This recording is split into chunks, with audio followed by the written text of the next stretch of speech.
روزی روٹی کے فیصلے کہاں ہوتے ہیں؟ ایک بادشاہ کا ملازم بڑا تابعدار تھا۔ مالک نے خوش ہو کے اس کی 5,000 تنخواہ بڑھا دی۔ ملازم کی تابعداری میں تو فرق نہیں آیا، لیکن وہ بہت زیادہ مشکور بھی نہیں ہوا۔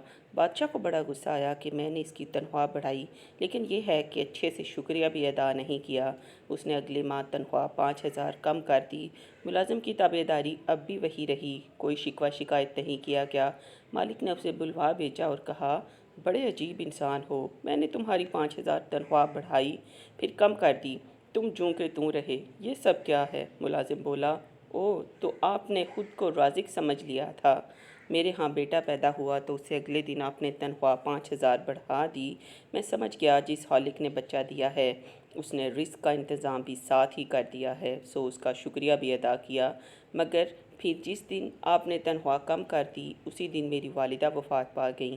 میں نے جان لیا کہ وہ اپنا رزق اپنے ساتھ لے گئیں، سو تب بھی اللہ کا شکر ادا کر کے مطمئن رہا۔ پھر بولا، بادشاہ سلامت، یہ روزی روٹی کے فیصلے کہیں اور ہوتے ہیں، ہم تو بس مہرے ہیں جنہیں آگے پیچھے کر کے اسباب پیدا کیا جاتا ہے۔